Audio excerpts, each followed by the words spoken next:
Sir ఇక్కడ home minister Anitha గారు ఏదైతే దావోస్ పర్యటన గురించి మాట్లాడడం జరిగింది. అనిత గారు ఎలా మాట్లాడతారండి? ఎన్నోళ్ళు మాట్లాడాలి. అనిత గారే మాట్లాడారు. దావోస్ పర్యటన అక్కడికి వెళ్ళి వాళ్ళు ఇంత పెట్టుబడులు తెస్తుంటే ఇంతలా బురద పూస్తారా? లాస్ట్ మనం మంత్రి గారు చూసాము, గుడివాడ అమర్నాథ్ గారు. సో అక్కడ ఏం తెచ్చారంటే ఉట్టి చేతులతో ఊపుకుంటూ వచ్చారు. గుడ్డు వచ్చింది. అక్కడికి వెళ్ళి మన సెక్రటేరియట్ పీపుల్స్ వాళ్ళు చెల్లిలో స్నానం చేయలేకపోతున్నారు, నేను స్నానం అలాంటివన్నీ చెప్పారు. కానీ పెట్టుబడులే సరిగ్గా తీసుకురాని పరిస్థితి మనం చూసాని అనిత గారు అన్నారు. నెక్స్ట్ వీళ్ళు గుడివాడ అమర్నాథ్ గారు వెళ్ళి ఖాళీ చేతులతో ఊపుకుంటూ వచ్చారు, ఏం పెట్టుబడులు తీసుకురాలేదని గుడివాడ అమర్నాథ్ గారు అన్నారు. సో వీళ్ళిద్దరి మధ్య కోల్డ్ వార్ ఏంటి సార్, మీరు చూసారు? ఇందులో కోల్డ్ వార్ ఏం లేదు. అనితమ్మ గారికి కొన్ని వీటి మీద పూర్తి అవగాహన ఉండట్లేదు. నెక్స్ట్ ఎందుకంటే నిన్న కాక మన పవన్ కళ్యాణ్ గ్రీన్ కో ఎనర్జీ మీద ఆ ప్రాజెక్ట్ ఎప్పుడు వచ్చింది? జగన్మోహన్ రెడ్డి. అవి చూడాలి కదా, అవి చూసి మాట్లాడితే మనకి తత్వం అర్థం అవుతుంది. తత్వం కాకుండా హితబోధకు మొదలెట్టే అనుకోండి కష్టంగానే ఉంటుంది. సార్ అనిత గారు చెప్పారు ఓకే, ఇక్కడ గుడివాడ అమర్నాథ్ గారు ఎందుకు ఖాళీ చేతులతో ఊపుకుంటూ వచ్చారని అన్నారు. ఈవెన్ ఆయన పెట్టుబడులు కూడా తీసుకొచ్చిన బౌద్ధంతో మనం చూసాం. వాళ్ళ సోషల్ మీడియా హ్యాండిల్స్లో మనం చూసుకున్నట్లయితే ఎంఓఎల్ కూడా అయిపోయింది, ఇన్ని లక్షల కోట్లు అని చెప్పేసి. సో ఎంతో కొంత పెట్టుబడులు తీసుకొచ్చారు, ఉట్టి చేతులతో అయితే రాలేదు కదా వీళ్ళు. ఏ ఎంఓఎల్ వచ్చాయి? ఎక్కడ వచ్చాయి? దేంట్లో పెట్టారు? ఎంఓఎల్ కూడా అనకాపల్లిలో ఏదో ప్రాజెక్ట్ పెడతారని మన వాళ్ళు సోషల్ మీడియాలో పెట్టారు. వాళ్ళు పెట్టుకుంటే నేనే చేయాలి సార్, అదే మీరు పెట్టుకోండి. అలా బ్రహ్మానందం గడికి పద్మశ్రీ నేనే ఇచ్చుకున్నాను అన్నట్టు మీరు కూడా పెట్టుకోండి. అవి వాస్తవం. సరే ఇప్పుడు మన తెలంగాణలో మీరు వస్తున్నప్పుడు చూడండి, అన్ని పిల్లర్ల మీద 1,78,900 కోట్లు అగ్రిమెంట్లు అయ్యాయి. దగ్గర 49,600 మందికి ఎంప్లాయ్మెంట్ క్రియేట్ చేస్తాను ఫ్లెక్సీలు బ్యానర్లు పెట్టుకుని సగర్వంగా ప్రతి ప్రజకి చెప్తున్నారు.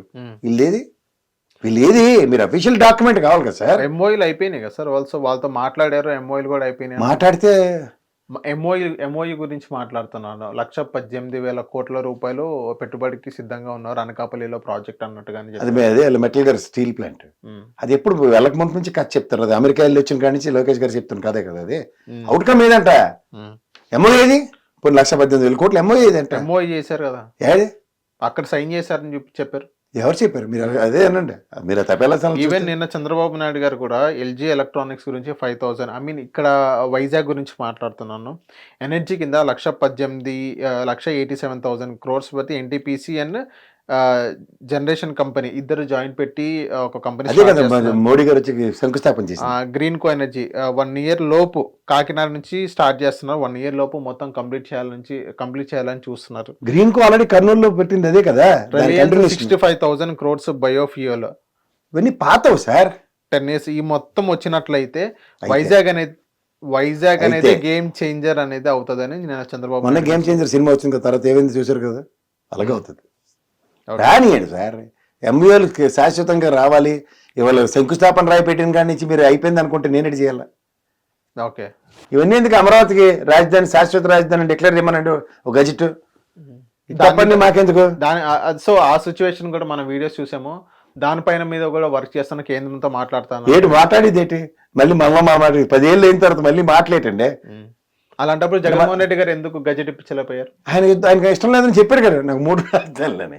వీళ్ళకి అన్ని 3 రాజధానుల మీద కూడా గజెట్ అని కూడా రాలేదు కదా. అందుకనే దానికి మళ్ళీ గౌరవ తెలుగుదేశమే, గౌరవ చంద్రబాబు నాయుడు గారు సుప్రీంకోర్టు నుంచి ఓ ప్రెసిడెంట్ గారిని కలిసిన తర్వాత వచ్చింది ఏంటి? రిట్ ఆఫ్ మ్యాండమస్ తీర్పు గౌరవప్రదమైన కోర్టు ఇచ్చింది. మరి సెంట్రల్ గవర్నమెంట్ గజెట్ ఎందుకు ఇవ్వ చెప్పండి? కూటమే కదా ఇప్పుడు. ఓకే, అమరావతి మీద అంత కష్టపడుతుంది చంద్రబాబు నాయుడు గారికి. 7 నెలలు దాడుతున్న కూటమి ప్రభుత్వానికి అమరావతి శాశ్వత రాజధాని గజెట్ ఎందుకు ఎర్రు? ఓకే, చెప్పాలండి. ఈ ఎంబోయిలు మాకెందుకు?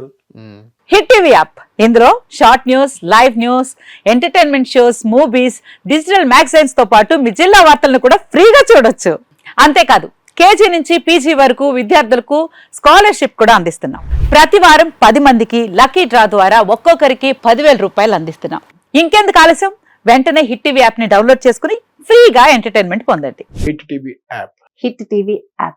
Please download hit TV app. Hit TV app ని ఫ్రీగా డౌన్లోడ్ చేసుకుని ఎంజాయ్ చేయండి. మీకు నచ్చిన ఎంటర్టైన్మెంట్ కోసం హిట్ టీవీ యాప్ ని ఫ్రీగా డౌన్లోడ్ చేసుకుని ఎంజాయ్ చేయండి. హిట్ టీవీ యాప్ ని డౌన్లోడ్ చేసుకుని ఆస్వాదించండి, ఆశీర్వదించండి. ఇంతమంది సెలబ్రిటీలు హిట్ టీవీ యాప్ ని డౌన్లోడ్ చేసుకోండి అని చెప్తున్నారంటే ఎంత మంచి యాప్ ఆలోచించండి. అమెరికా అమెరికా అమెరికా అమెరికాలో చదవాలనుకునే వాళ్ళకి విశ్వసనీయమైన పేరు మన శౌర్య కన్సల్టెన్సీ. UK లో 1 year masters. UK లో 1 year masters. 2 years work permit up to 5 years visa. Contact Saurya Consultancy. Contact 89851 89851.